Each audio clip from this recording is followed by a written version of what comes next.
Jasmine ടീമിനൊപ്പം നിന്നില്ല എന്ന് മനഃപൂർവ്വം കളിയിൽ തോപ്പിക്കുകയാണ് ചെയ്തതെന്നുമാണ് ജിൻഡോ ഇപ്പൊ പറയുന്നത്. ആയു, അഭിഷേക് ശ്രീകുമാറും ഋഷിയൊക്കെ ഇരിക്കുമ്പോഴാണ് ജിൻഡോ ഇതിനെ പറ്റി സംസാരിക്കുന്നത്. അപ്പൊ കോയിൻ ടാസ്ക് നടന്നിരുന്നല്ലോ ഒരു റൗണ്ടിൽ. അപ്പൊ ശരണ്യ കോയിൻ ടാസ്കിൽ ഒളിച്ചിരിക്കുന്നുണ്ടായിരുന്നു. അപ്പൊ ജാസ്മിൻ ശരണ്യനെ കണ്ടിട്ടുണ്ടായിരുന്നു. മനഃപൂർവ്വമായിട്ട് ജാസ്മിൻ ശരണ്യയുടെ കോയിൻ ഒട്ടിച്ചില്ല, കണ്ടില്ല എന്ന് പറഞ്ഞ് പോരോ ചെയ്തതെന്നാണ് ജിൻഡോ ഇപ്പൊ പറയുന്നത്. ഇത് ജാസ്മിനും ഗബ്രിയും കൂടെയും ചേർന്നുള്ള ഗെയിം പ്ലാൻ ആണെന്ന് അപ്പൊ ജിൻഡോ മനസ്സിലാക്കിയേക്കുവാണ്. ജയിലിലേക്ക് ജാസ്മിൻ പോണതിന് മുമ്പ് ഗബ്രിയും ജാസ്മിനും ഇതിനെപ്പറ്റി സംസാരിക്കുന്നത് ജിൻഡോ കേട്ടിട്ടുണ്ടായിരുന്നു എന്നാണ് ജിൻഡോ അപ്പൊ ഇവരോട് പറയുന്നത്. പറഞ്ഞു നമ്മുടെ പ്ലാനൊക്കെ എന്തായാലും സക്സസ് ആയല്ലോ എന്നുള്ള രീതിയിലാണ്.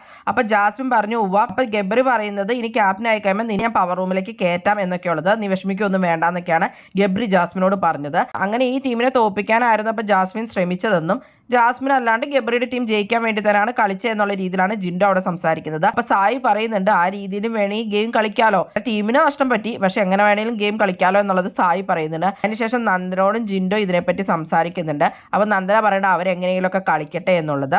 ജാസ്മിൻ അപ്പൊ ശരിക്കും പറഞ്ഞ ശരണ്യനെ കണ്ടിട്ട് ഒട്ടിക്കാതിരുന്നതായിരുന്നു അന്ന്. നിങ്ങൾ ജാസ്മിൻ ഗബ്രിക്ക് വേണ്ടിയായിരുന്നോ കോയിൻ ടാസ്ക് കളിച്ചത്?